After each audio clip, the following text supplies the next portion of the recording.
अथ मंत्रपाठः।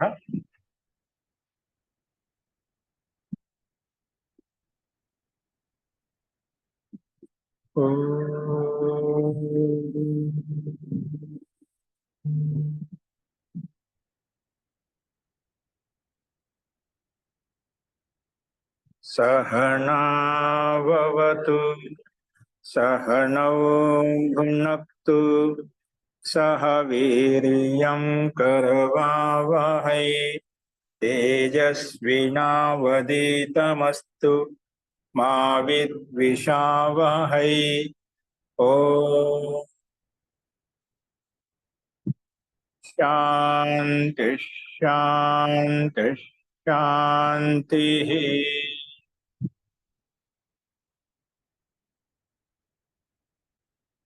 सर्वेभ्यो नमः।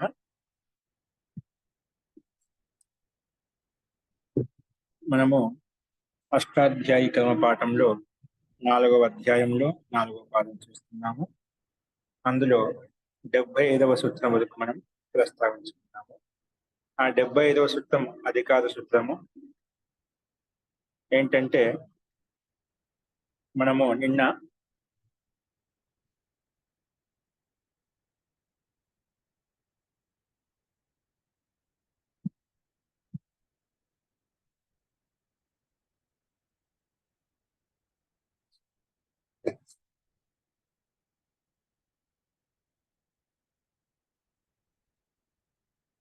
ప్రాగ్గితాత్ యత్ కంటే ముందుగా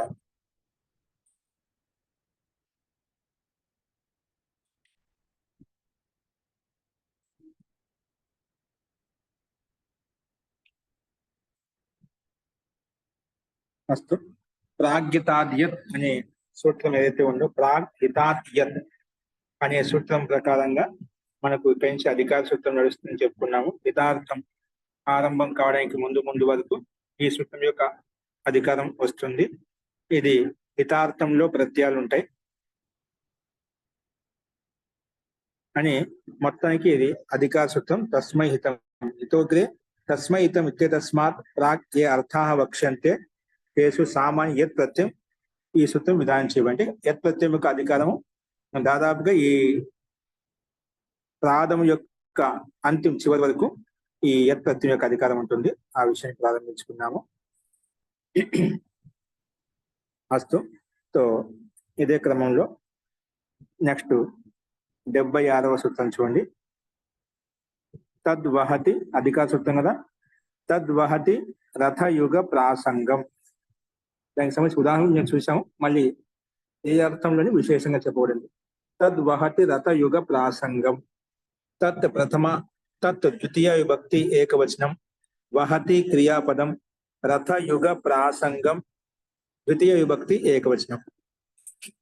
సమాసం వచ్చేసి రథ ఇత్యత్ర సమాహారం, రథయుగ ప్రాసంగం ఇత్యత్ర సమాహార ద్వంద్వ సమాసం అంట. అంటే దాన్ని పదవిభాగ సమాసం చేసుకుంటే విగ్రహవాక్య రూపంలో రథశ్చ యుగశ్చ ప్రసంగశ్చ, రథయుగ ప్రాసంగశ్చ, రథయుగ ప్రాసంగం. ఇది సమాహార ద్వంద్వ సమాసం చేసుకున్నాం అనమాట. అనువృత్తి వచ్చేసి యత్ తద్ధితాః జ్ఞా ప్రాతిపదికాత్ ప్రత్యయ పరశ్చ. ఇవి అనువృత్తి వస్తున్నాయి. అర్థ ఇక్కడ కేవలము చూడండి, అర్థం చూడండి. ద్వితీయ సమర్థేభ్యః రథ యుగ ప్రాసంగ ఇత్యేతేభ్యః ప్రాతిపదికేభ్యో వహతి ఇత్యేతస్మిన్ అర్థే. వహతి అంటే మోయటం అనమాట, మోసే అర్థంలో. వహతి ఇత్యేతస్మిన్ అర్థే యత్ ప్రత్యయో భవతి. ఇక్కడ వహత్యే అర్థంలో యత్ ప్రత్యయం వస్తుంది. కానీ ఎటువంటి ప్రాతిపదికం వస్తుంది? రథ యుగ ప్రాసంగ. ఈ ప్రాతిపదికం చేత ద్వితీయ విభక్తి తెచ్చుకుంటేనా, ద్వితీయ సమర్థవంతమైనటువంటి రథ యుగ ప్రాసంగ ఈ ప్రాతిపదికం చేత వహతి మోసే అర్థంలో యత్ ప్రత్యయం వస్తుంది అని చెప్పి ఈ సూత్రం ప్రస్తావించినాను. యత్ ప్రత్యయం ఎక్కడ చూసింది? పైనుంచి ప్రాగ్హితాద్యత్ అనే సూత్రం ప్రకారం యత్ ప్రత్యయం చేసుకుంది. ఇక్కడ ఎందుకంటే ఆ ప్రాతిపదికము అర్థం విధానం చేయబడింది, కానీ ప్రాతిపదికము అర్థం చెప్పబడింది కానీ ప్రత్యయం చెప్పలేమట. అది సామాన్యంగా మనం అన్య అధికార సూత్రం నుంచి యత్ ప్రత్యయం తీసుకుంటున్నాం. అందుకే ఉదాహరణ అదేవిధంగా ఇవ్వబడ్డాయి ఇక్కడ. రథం వహతి రథ్యో గౌః యుగ్య ప్రాసంగ్య. నిన్ను చెప్పుకున్నాం యుగ్య ప్రాసంగ్య రూపసిద్ధి చేసుకున్నాము. అలాగే రథ ప్రాతిపదికం చేత యత్ ప్రత్యయం చేసుకుంటే రథ్యో గౌః అని చెప్పి మనం చూశాము. ఇక్కడ రథ్య అంటే భిన్నార్థంలో ఉంది. నిన్న భిన్నార్థం రథ ప్రాతిపదికం చేత యత్ రథ్య అని చెప్పుకున్నాం. యుగ ప్రాతిపదికం చేత యుగ్య, ప్రాసంగ ప్రాతిపదిక ప్రాసంగ్య అనే రూపాలు మనం చూసాము. అవి అర్థాలు అయితే వానికి సందర్భాన్ని బట్టి భిన్న భిన్నంగా ఉండొచ్చు. అస్తు రథాన్ని మోసుకు వెళ్ళేవాడిని రథ్యో గౌః. ఆ రథాన్ని మోసుకెళ్ళేవారు రథ్యో గౌ, రథాన్ని తీసుకెళ్ళి గౌః అంటే ఆవు అంటే వృషభం అన్నమాట. అందుకే రథం వహతి రథ్య, ఆ రథాన్ని మోసేదాన్ని రథ్య అంటాం. ఆ గౌను అంటే ఆ వృషభంను రథ్య అని ప్రస్తావించుకుంటాను. అలాగే యుగ్య ప్రాసంగ్య పదాలు కూడా సందర్భాన్ని తీసుకోవాలి. సో వీటి యొక్క రూపసిద్ధి యత్ ప్రత్యయం వచ్చినప్పుడు ఎస్సీ అతి లోపం చేసుకుంటేనే మనకు రూపాలు సిద్ధిస్తాయి. అన్నిట్లలో ఇక్కడ యత్ ప్రత్యయానికి నిమిత్తం చేసుకున్న వృద్ధి గుణం ఏమి ప్రాప్తం లేదు కాబట్టి ఇక్కడ వృద్ధి అంటూ రాదన్నమాట. అస్తు. తర్వాత ఇక్కడ నుంచి తద్వహతి అని చెప్పి, తత్ అంటే ద్వితీయ విభక్తి ఏకవచనం చెప్పండి, ద్వితీయ సమర్థం. ఆ ద్వితీయ సమర్థం అనే శబ్దానికి అనువృత్తి, తత్కి అనువృత్తి 86వ సూత్రం వరకు వస్తున్నమాట. అలాగే వహతికి అనువృత్తి 82వ సూత్రం వరకు వస్తుంది. అంటే కొంచెం దీర్ఘంగానే వస్తుందన్నమాట. చూడండి, ధురో యడ్ ఢకౌ, ఇక్కడ ప్రత్యయాలు విధించబడేది. ధురో యడ్ ఢకౌ, ధురః పంచమి విభక్తి ఏకవచనం, యడ్ ఢకౌ ప్రథమ విభక్తి ద్వివచనం. ధురః పంచమి ఏకవచనం, యడ్ ఢకౌ ప్రథమ విభక్తి ద్వివచనం. సమాసం వచ్చేసి యత్ చ ఢక్ చ కలిపితే యడ్ ఢకౌ, యత్ చ ఢక్ చ కలిపితే ఏమైపోయింది యడ్ ఢకౌ. ఇతరేతర యోగ ద్వంద్వ సమాసం ఇది. అనువృత్తి పైనుంచి తద్వహతి తద్దితాహ జ్ఞాప్రాతిపదిక ప్రత్యయ పరశ్చని కామనకు వస్తున్నాయి. ఇప్పుడు సూత్రార్థం గమనిస్తే గిన ద్వితీయ సమర్థాత్ ధురః ప్రాతిపదిక, సూత్రంలో ప్రాతిపదిక ఇవ్వబడింది, ప్రత్యయం ఇవ్వబడింది, కానీ అర్థం ఇవ్వలేదు. అర్థం పైన తెచ్చుకునేమాట. ద్వితీయ సమర్థాత్ ధురః ప్రాతిపదికాత్ వహతి ఇత్యేతస్మిన్ అర్థే. ఏంటి? వహతి ఇత్యేతస్మిన్ అర్థే యత్ ఢక్. సూత్రంలో యత్ యత్ మొదటి ప్రత్యయం యత్ అండి.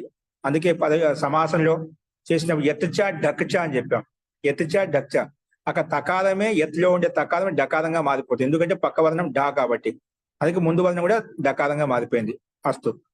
తో ద్వితీయ సమర్థాత్ ధురః ప్రాతిపదికాత్ వహతి ఇత్యేతస్మిన్ అర్థే యత్ ఢక్ ఇత్యేతౌ ప్రత్యయో భవతః. యత్ ప్రత్యయం వస్తుంది, ఢక్ ప్రత్యయం వస్తున్నమాట. ఈ రెండు ప్రత్యయాలు వస్తాయి. అందుకే యత్ ఢక్ ఇత్యేతౌ ప్రత్యయో భవతః. ఇక డక్ లో కకారం గకారం రెండుసార్లు వికల్పంగా కనిపిస్తుంటున్నమాట. అందుకే డగ్ ఇచ్చారు ఇక్కడ. డగ్ అనే గకారం కకారంగా మారిపోతుంది. అస్తు. యత్ డగ్ ఇత్యేతో ప్రత్యయో భవతః. ధుర అనే ద్వితీయ సమర్థవంతమైన ప్రాతిపదికం చేత మనకు మోసుకెళ్లే అర్థంలో, వహతి అనే అర్థంలో ఈ రెండు ప్రత్యయాలు తెచ్చుకుంటాం. యత్ డగ్ ఇత్యేతో ప్రత్యయో భవతః. ఉదాహరణ, ధురం వహతి ధురియః. ఎప్పుడు? యత్ ప్రత్యయం వచ్చినప్పుడు. ధురు ప్లస్ యత్, ధురా శబ్దం ధురాహ ప్రతిగా ధురా ప్లస్ యత్, ధురా ప్లస్ యా, ధురా ప్లస్ యా. ఎస్సి లోపం చేసుకుంటేనా ధుర్ యా కలిపితే ధురియా, తర్వాత సు తెచ్చుకొని ఋతు విసర్గం చేసుకుంటాం, ధురియ అయిపోతుంది. అలాగే ఢక్ ప్రత్యయం వచ్చిన కిత్ కాబట్టి ధురా ప్లస్ యత్, ధురా ప్లస్ యా, ఆదేశకు రిద్ధి అవుతుంది. ఇక్కడ డక్ ప్రత్యయం కదా, డక్ లో కకార కిత్ ఉంది, కకార ఇత్సంది చేయబడింది. అందుకే ధౌ పురా ప్లస్ యా. ఎస్సి లోపం చేసుకుంటేనా డక్ ప్రత్యయం కదా, సారీ డక్ ప్రత్యయం ఏ వస్తుంది. ఆయనేయి నీయ పాఠ కాచాఘాం ప్రత్యయాదినాం ప్రకారంగా ఢాస్త ఏ వస్తుంది. ధౌరా ప్లస్ ఏయ. ఇక్కడ ఎస్సి లోపం చేసుకుంటాము. ఈ అచ్ ప్రత్యయం పక్కన ఉంది కాబట్టి ధౌరేయ కలిపితే ధౌరేయ, తర్వాత దుత్వ విసర్గం చేసుకుంటే ధౌరేయ అనే రూపాలు సిద్ధిస్తాయి. కితిచా ప్రకారం వృద్ధి చేసుకుంటామండి. అస్తు. నెక్స్ట్ వచ్చేసి ఖహ సర్వధురాత్. ఖహ సర్వధురాత్.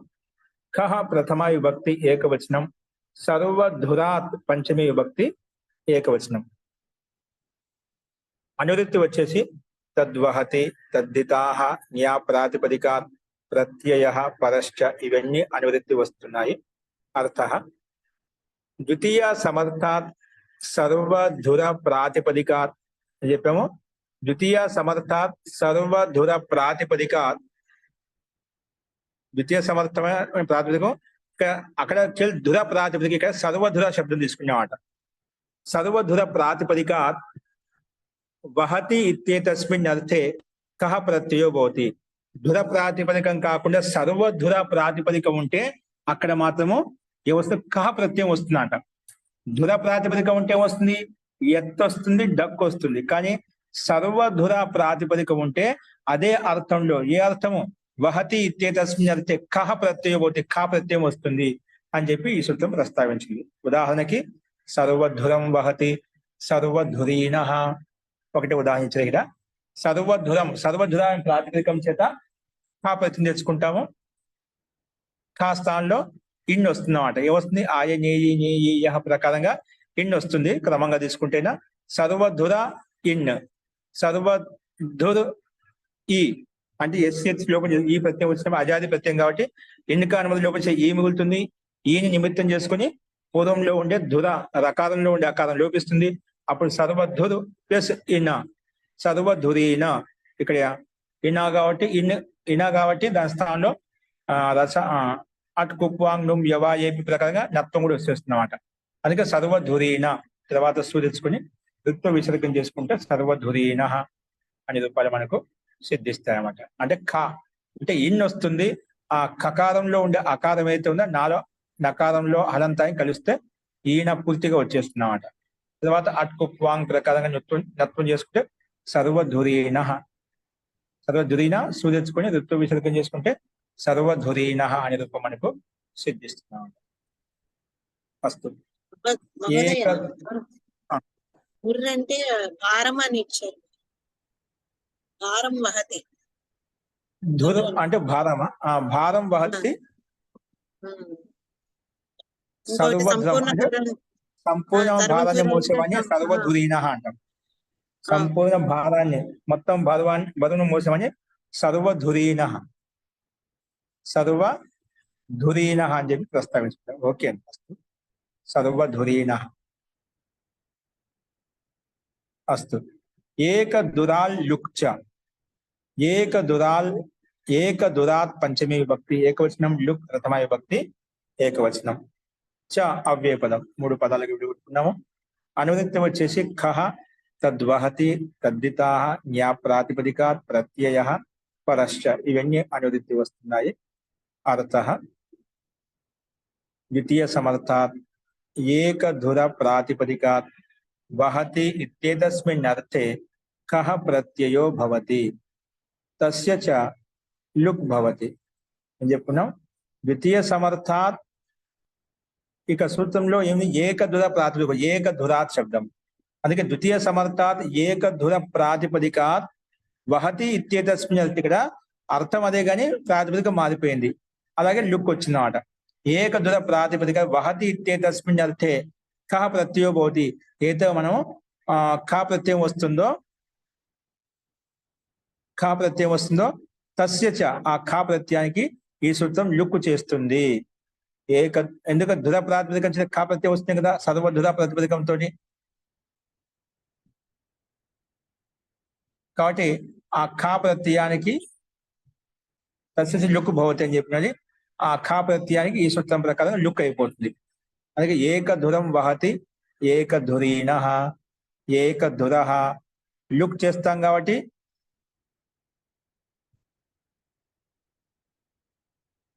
ఏకధురీణ.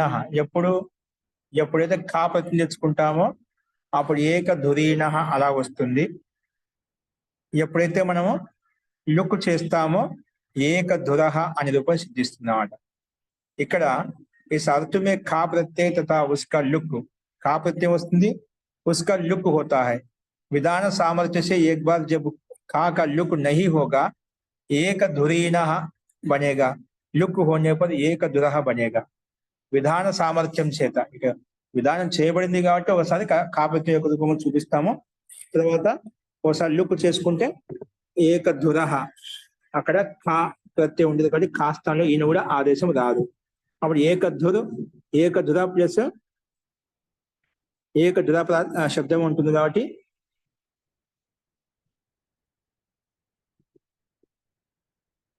ఏకధుర శబ్దమే ఉంటుంది కాబట్టి ఇక్కడ ప్రాతిపదికం ఉంటుంది కానీ ఆ ప్రాతిపదికం చేత సు తెచ్చుకొని ఋతు విసర్గం చేసుకుంటే ఏకధురః అనే రూపం మనకు సిద్ధిస్తుంది అన్నమాట.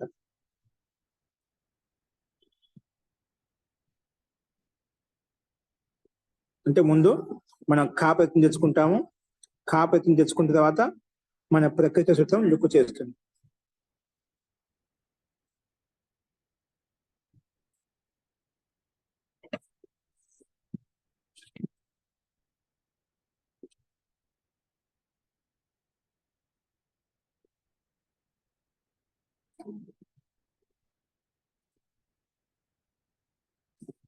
కాకి ఆదేశం వస్తుంది.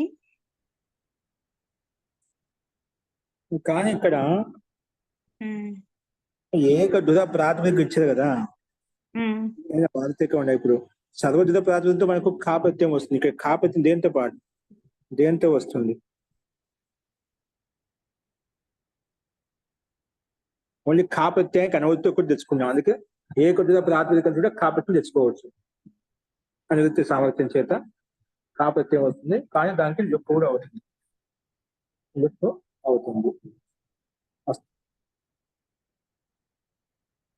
సో మనకు ఏకధురీనః ఎప్పుడైతే ఖా ప్రత్యయ సామర్థ్యం చేత అనువృత్తి వచ్చిన సామర్థ్యం చేత ఒకసారి ఇన్ ప్రత్యయం ఉంటుంది, ఖా ప్రత్యయం ఉంటుంది.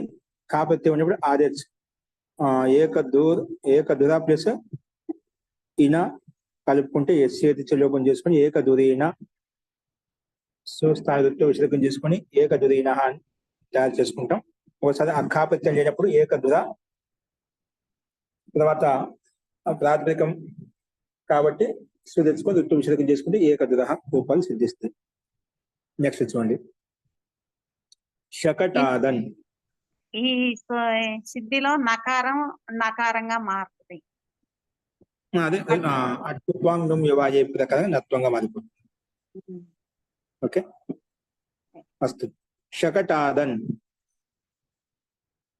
శకటాదన్, శకటాత్ పంచమీ విభక్తి ఏకవచనం, అన్ ప్రథమ విభక్తి ఏకవచనం.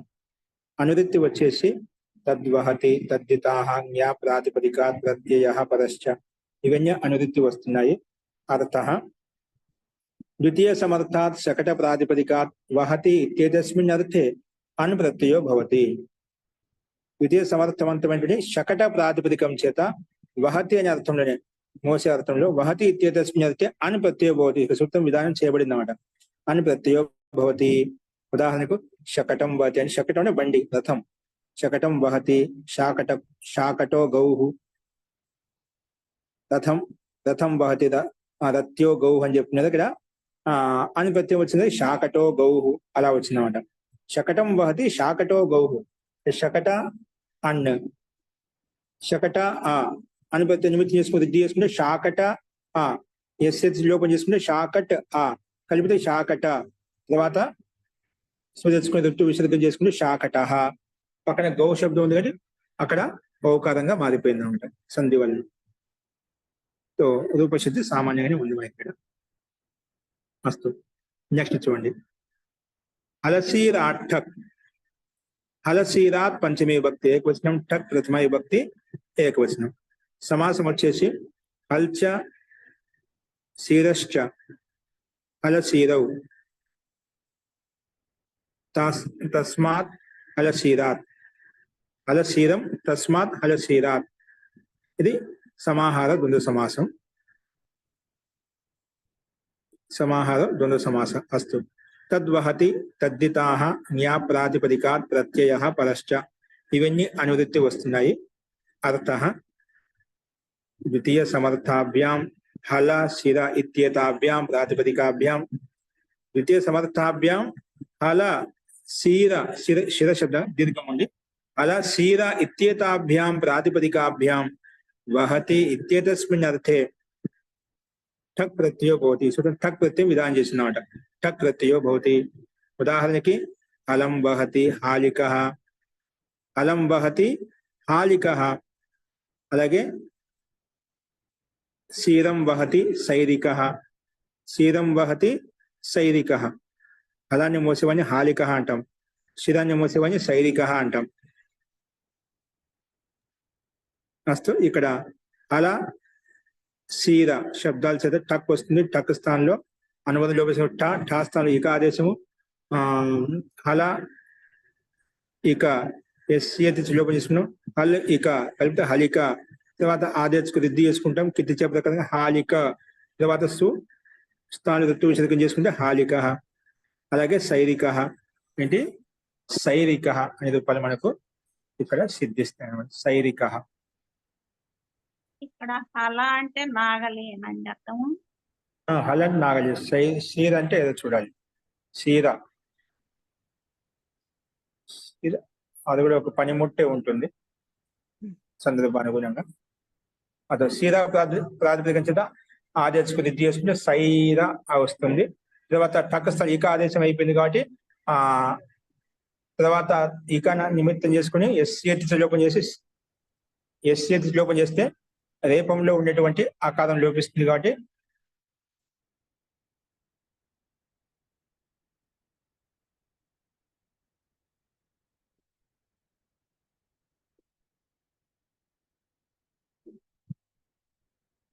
లోపిస్తుంది కాబట్టి మనకు సైరిక తర్వాత సుస్థాతో విసర్గం చేసుకుంటే సైరిక అనే రూపం సిద్ధిస్తున్నామంట అస్తు రూప సిద్ధి సామాన్యంగానే ఉంది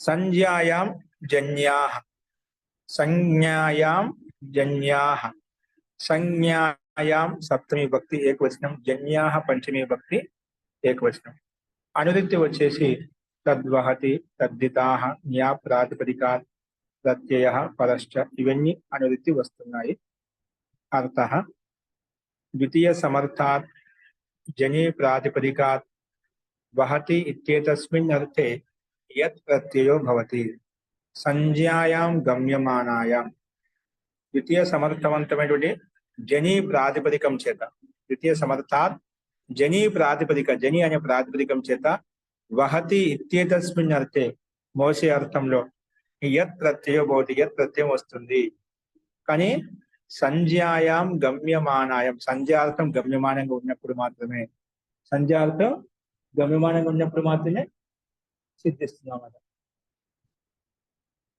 అందుకే ఇక్కడ ఉదాహరణ అదేవిధంగా ఇచ్చారు జని జని శబ్దం జని వధూరుచ్యతే జని శబ్దం అర్థం వధు శబ్దం అంట వధు అర్థం ఈ వధు వధు అంటే వధూరుచ్యతే ఉదాహరణ జనిం వహతి జన్య అంటే వధును వహించేవాడిని మోసేవాడిని అంటే భార్య యొక్క భారాన్ని మోసేవాడిని జన్య అంటాం ఓకే జనిం వహతిది జన్య జనిం వహతిది జన్య అంటే ఆ భర్తను ఎందుకంటే భార్య యొక్క భారాన్ని బాధ్యతను మోసేది కుటుంబాన్ని భారం మోసేది అతడే కాబట్టి జన్య అని చెప్పి చెప్పుకుంటామట అందుకే జని వధురుచ్యతే జనిం వహతి జన్య జని అనే ప్రాతిపదికం చేత జని అనే ప్రాతిపదికం చేత ద్వితీయ సమర్థవంతమైనటువంటి జని ప్రాతిపదికం చేత యత్ తెచ్చుకుంటాం జని యత్ యత్ ప్రత్యయం ఉంది కాబట్టి యకారాది పరత భాషంజ ఉంది కాబట్టి ఎస్సి లోపం చేసుకుంటాం అప్పుడు జన్ అయిపోతుంది ఈ కారం లోపిస్తుంది జన్ ప్లస్ యా కలిపితే జన్య తర్వాత సు తెచ్చుకొని జన్య వచ్చిన తర్వాత స్త్రీలింగంలో వధువు శబ్దం కదా టాప్ తెచ్చుకుంటాం అజాద్యత స్టాప్ ప్రకారంగా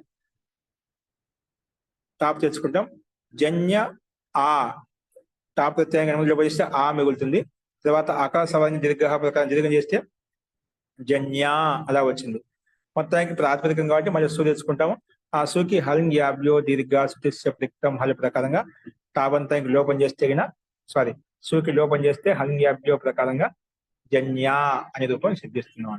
జనిం వహతి అంటే జనిం అంటే వధుం వహతి, వధును వహించేవాడిని జన్య అంటాము. नेक्स्ट చూడండి. जिन्हें वधु को जमाता के समीप पहुंचाने वाली जामाता की सखी जन्या कहती है. जामाता की सखी जन्या कहती है. तो जनी जमाता के समीप पहुंचाने वाली, जमाता के समीप అంటే అల్లుడు కదా జామాత అంటే. ఓకే, జామాతకి అల్లుడు మహోదయ, అల్లుడు సఖీ జన్య అందుకని అంటారు మహోదయ జామాత దశమగ్రహ అని.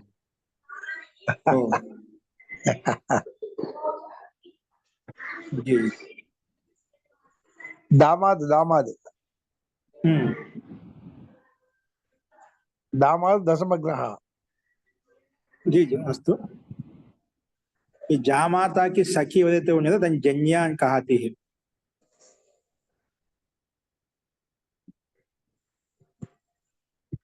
అస్తు, నెక్స్ట్ చూడండి. విద్యత్య ధనుషా,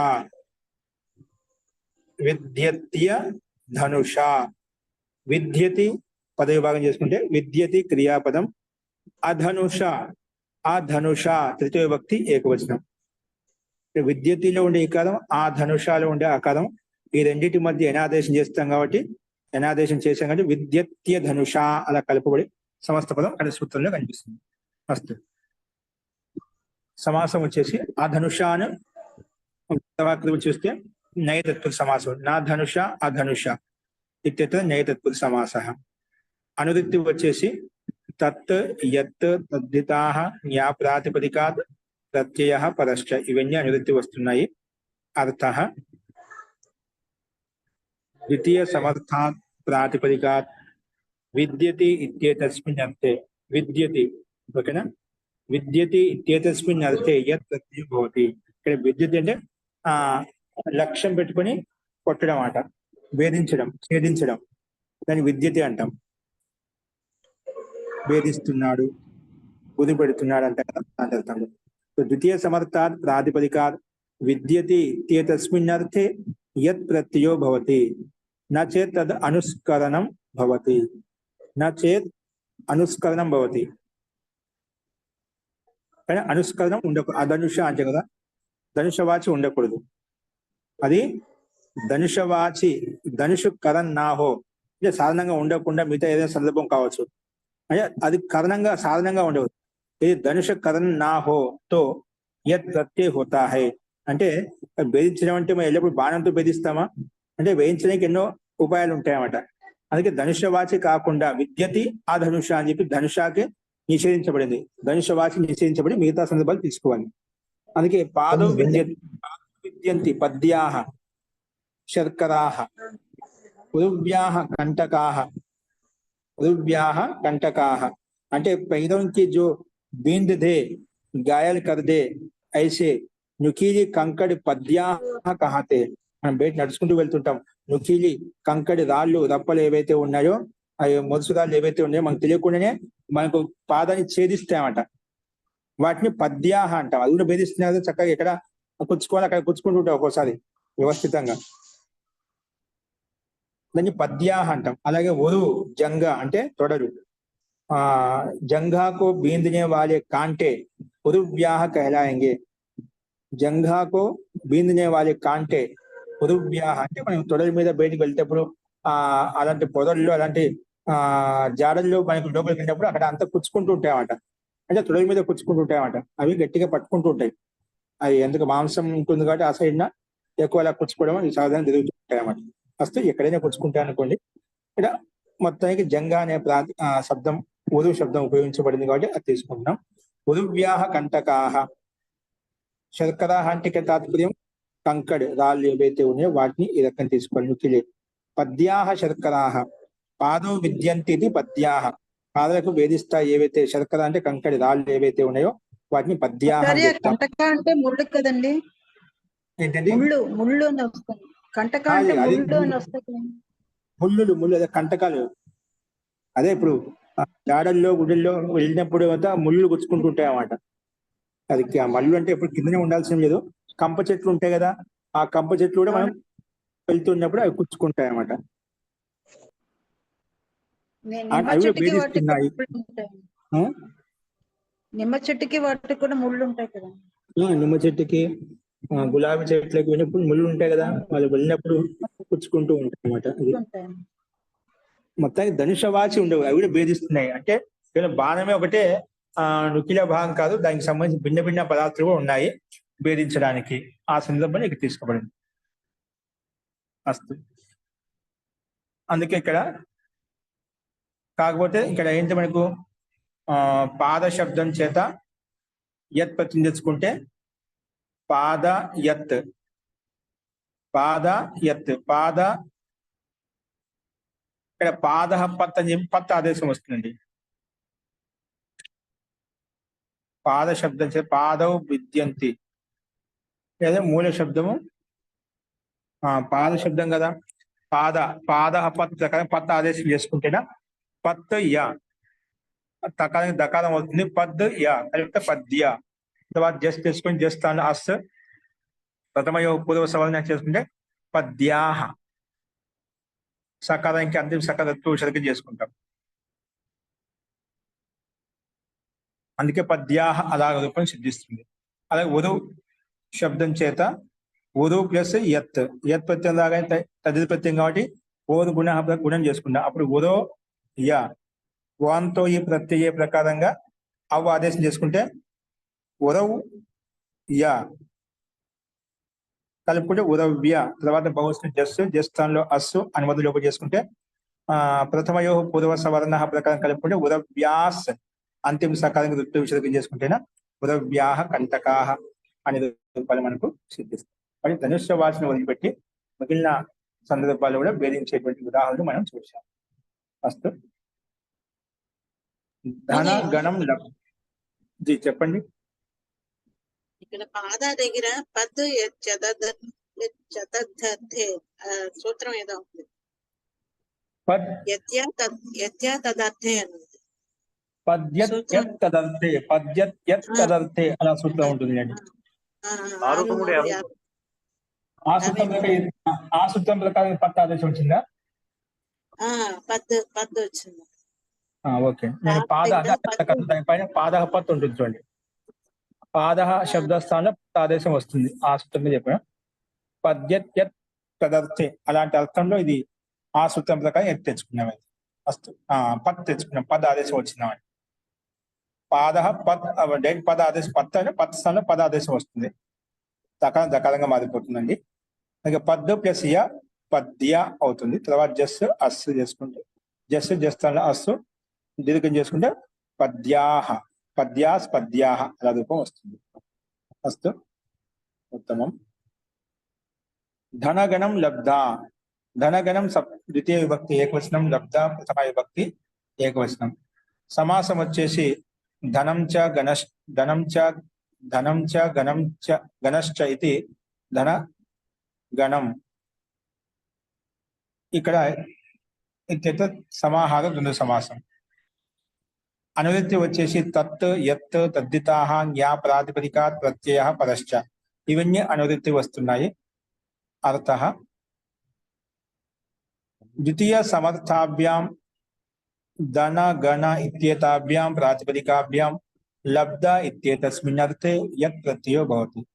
ఇప్పుడు మనకు ప్రత్యయ విధానం అంటే ఏం లేదు కాబట్టి అర్థ విధానం ఉంది, ప్రాతిపదిక విధానం ఉంది. వాటి లబ్ధార్థంలో వాటి మన ప్రకృతి సూత్రం ప్రకారం పైనుంచి యత్ ప్రత్యయం వస్తుంది. సామాన్యంగా ప్రాగ్గితాద్ యత్ నుంచి యత్ ప్రత్యయం వస్తుంది అన్నమాట. ఏంటి సూత్రాలతో మళ్ళీ ఒకసారి చూడండి. ద్వితీయ సమర్థాభ్యాం రెండు ఉన్నాయి కాబట్టి ఆభ్యాం వచ్చినాడు. ద్వితీయ సమర్థాభ్యాం ధన గణ ఇత్యేతాభ్యాం ప్రాతిపదికాభ్యాం రెండు ప్రాతిపదికముల చేత లబ్ధ ఇత్యేతస్మిన్ అర్థే, లబ్ధ అంటే పొందడం అనే అర్థంలో, లబ్ధ ఇత్యేతస్మిన్ అర్థే యత్ ప్రత్యయో భవతి, యత్ ప్రత్యయం వస్తుంది. ఉదాహరణకి ధనం లబ్ధ,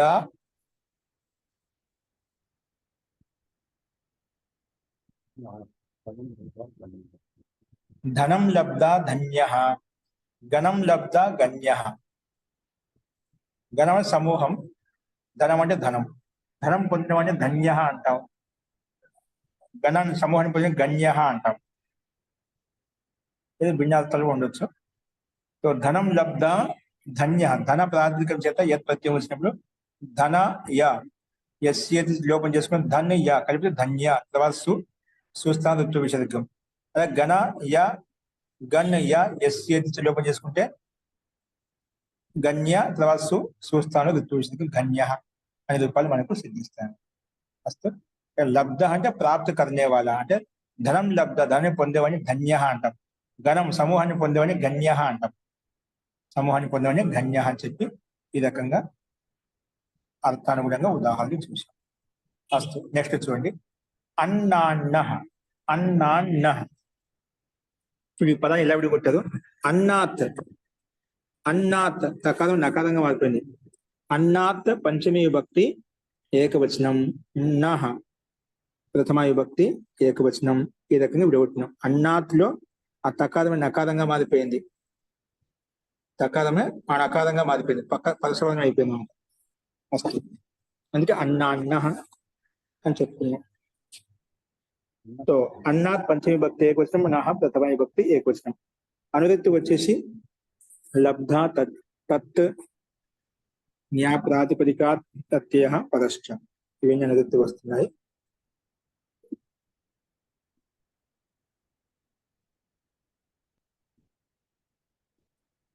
చూడండి, అర్థ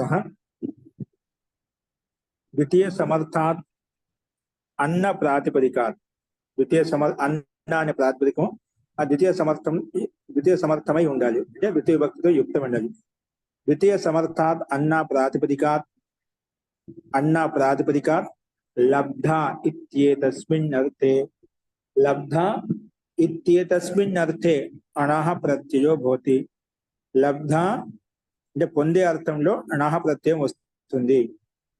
ద్వితీయ సమర్థాత్ అన్న ప్రాతిపదికాత్ లబ్ధ ఇత్యేతస్మిన్ అర్థే అణః ప్రత్యయో భవతి, నా ప్రత్యయం వస్తుంది. అస్తు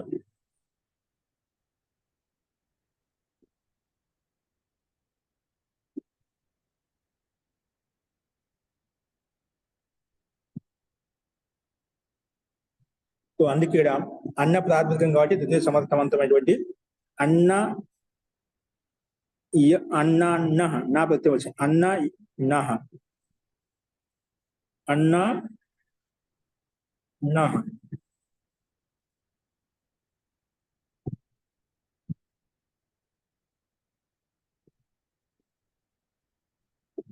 అన్న నహ నిత్ ప్రత్యయం కాబట్టి ఆది వృద్ధి చేసుకుంటాం. అన్న నహ తర్వాత నకారంలో ఉండే అకారానికి ఎస్యేతి లోపం చేసుకుంటాం. ఎస్యేతి లోపం చేసుకుంటేనే అన్న నహ, నహకి అనుమతి లోపం చేసుకుంటే ఆ మిగులుతున్నామట.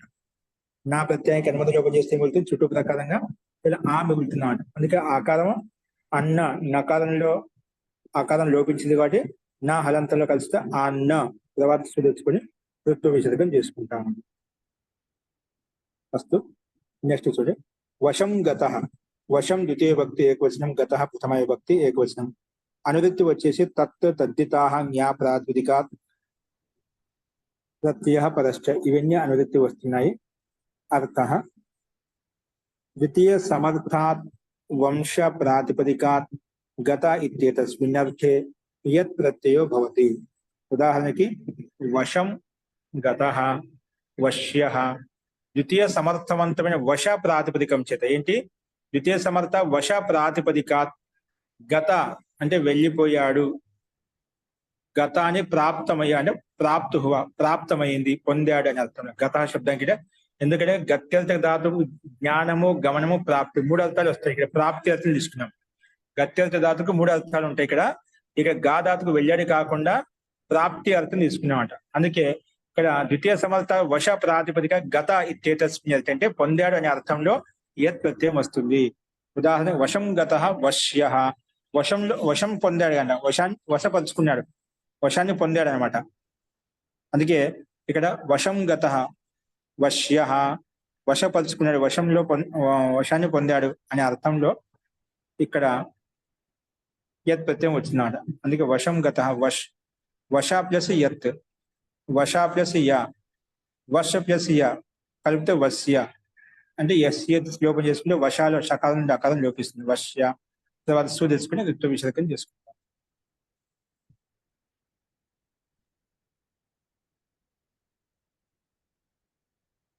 చూడండి, ఇది ఒక సూత్రం చూడండి. పదం అస్మిన్ దృశ్యం, పదం ప్రథమ విభక్తి ఏకవచనం, అస్మిన్ సప్తమ విభక్తి ఏకవచనం, దృశ్యం ప్రథమ విభక్తి ఏకవచనం. అనువృత్తి వచ్చేసి యత్ తద్దితాః జ్ఞా ప్రాతిపదికాత్ ప్రత్యయః పరశ్చ, ఇవన్నీ అనువృత్తి వస్తున్నాయి. అర్థః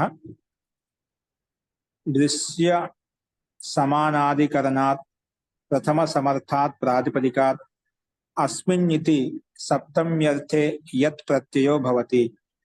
నిర్దేశాదేవ ప్రథమ సమర్థ విభక్తి, నిర్దేశాదేవ ప్రథమా సమర్థ విభక్తి, నిర్దేశాదేవ ప్రథమ సమర్థ విభక్తి.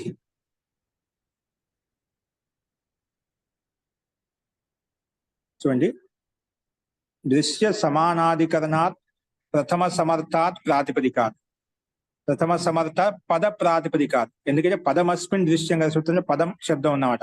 పదం ప్రథమ దృశ్య సమానాధికరణాత్ ప్రథమ సమర్థ పద ప్రాతిపదికాత్, పద ప్రాతిపదికాత్ అస్మిన్ ఇతి సప్తమ్యర్థే, అస్మిన్ ఇతి సప్తమ్యర్థే యత్ ప్రత్యయో భవతి. నిర్దేశాదేవ ప్రథమ సమర్థ విభక్తి, నిర్దేశం చేసిన ప్రథమ సమర్థ విభక్తి తీసుకుంటామట. నిర్దేశాదేవ అంటే నిర్దేశకాంశ ప్రథమ సమర్థ విభక్తి ఇక్కడ గ్రహించబడుతుంది. ఉదాహరణ చూడండి, పదం అస్మిన్ దృశ్యం పద్యః కర్దమః పద్యాః శిఖతాః, పద్యః కర్దమః పద్యాః శిఖతాః. ఇది ఉదాహరణ. పద్యః కర్దమః పద్యాః శిఖతాః. పదం దృశ్య సమానాధికరణ ప్రథమ సమర్థ పద ప్రాతిపదికం చేత అస్మిన్ అంటే సప్తమి విభక్తి సప్తమి అర్థంలో యత్ ప్రత్యయం వస్తుంది. పదం శబ్ద ప్రథమా విభక్తి చే నిర్దిష్ట. పదం శబ్దం అంటే పదం శబ్దము ప్రథమ విభక్తి చేత నిర్దిష్టమైంది. పదం శబ్దము ప్రథమ విభక్తి చేత నిర్దిష్టమైంది. కాబట్టి अतः उसी निर्देश से प्रथमा समर्थ विभक्ति यह अर्थ ले लिया गया. प्रथमा समर्थ विभक्ति यह अर्थ ले लिया गया है. ओके, तो पदम शब्द में प्रथमा विभक्ति से निर्दिष्टమైందని మనం ప్రథమ పద విభాగం చూశాం. పదం ప్రథమ విభక్తిలో ఉంది కాబట్టి పదం శబ్ద ప్రథమ విభక్తి నిర్దిష్ట హే. అతః ఆ కారణం చేతనే ఉసి నిర్దేశ అక్కడ ప్రథమ విభక్తిలో నిర్దేశించబడింది కాబట్టి ప్రథమ సమర్థ విభక్తి యహ అర్థ లే లియా గయా. అంటే సూత్రంలో పదం శబ్దం ప్రథమ విభక్తితో నిర్దిష్టమైంది కాబట్టి అదే అర్థం తీసుకున్నామాట. అందుకే ప్రథమ సమర్థ ఎక్కడి నుంచి వచ్చింది? లేదు కదా. పదంలో ఉండే ప్రథమ విభక్తి ఏదైతే ఉందో దాన్ని నిర్దేశించుకునే ప్రథమ సమర్థాత్ ప్రాతిపదికాత్ అస్మిన్ ఇతి అంటే సప్తమ్యర్థే యత్ ప్రత్యయం భవతి. నిర్దేశాదేవ ప్రథమ సమర్థ విభక్తి, నిర్దేశ కారణం చేత ప్రథమ సమర్థ విభక్తి మనం తీసుకున్నామట. అస్తు, పదం అస్మిన్ దృశ్యం పద్యాః శిఖతాః పద్యః కర్దమః. పద అనే ప్రాతిపదికం చేత మనకు యత్ ప్రత్యయం వస్తుంది. యత్ ప్రత్యయం యత్ కన్నా లోపల చేస్తాం. పద య మళ్ళా ఎస్ఏది లోపల చేసుకుంటే పద్య కలిపితే పద్య తర్వాత సుస్థాన విషయం. పద్యాహలో జస్ తెచ్చుకుంటాం, జస్ స్థానంలో అస్ అనుబంధ లోపం చేసుకుంటే తర్వాత ప్రథమ యోగ పూర్వ సవర్ణ ప్రకారంగా పద్యాస్ తర్వాత అంతిమ సకారానికి విషయం చేసుకుంటే పద్యాహ అనే రూపాలు మనకు సిద్ధిస్తాయి. ఇది ఈ సూత్రం యొక్క అర్థము అర్థానుగుణంగా ఉదాహరణ మనం చూసాం. ऐसा कीचड़ जो कुछ खड़ा खड़ा सा हो अर्थात जिसमें पैर रखने से पैर के निशाने बन जाए वह पद्य कर्दम. कर्दम అంటే కదం అడుగు అంటే పాదం మోపుతాం కదా అలాగా. పద్య కర్దమ అంటే కొంచెం అలాగా ఉంది అంటే ఏది ఏ ఐసా కిచడ్ జో కుచ్ ఖడా ఖడా సా హో అంటే కొంచెం పూర్తిగా మెత్తగా ఉండే పూర్తిగా గట్టిగా ఉండదు కానీ అడుగు పెడితే పాదం మన అడుగు పడుతుందన్నమాట. మన పాదం యొక్క అడుగు పడుతున్నాడు. అతను జిస్మే పేరు రఖనేసే పేరుకి నిశానే బన్ జాయ్. ఆ పేరు అంటే ఆ పాదం యొక్క కాలు అడుగు పడింది అనుకోని దాన్ని పద్య కర్దమ అంటాము అని ఈ సంకేతంలో ఇక్కడ ఇవ్వబడింది. అస్తు.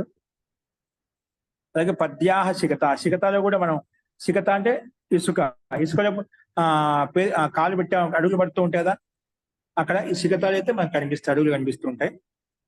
అస్తు. మన కాలు అడుగులు చేస్తూ ఉంటామంట.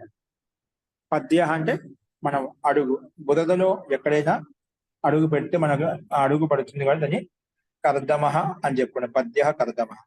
అస్తు. ఇది దృశ్యం దృశ్యం సమానాధికరణం అన్నమాట. సమానాధికరణ వాచి కాబట్టి మనకు మన ప్రకృతి సూత్రం ప్రకారంగా ప్రతినిధించుకుంటే పద్య అనే రూపాలు మనం సిద్ధింపు చేసుకున్నాం. అస్తు. ఈ రకంగా 87వ సూత్రం ఇక్కడ మనం చెప్పుకున్నాము. నెక్స్ట్ సూత్రాలు రేపు చెప్పుకున్నాము. అస్తు. సందేహం మంత్రపాఠ.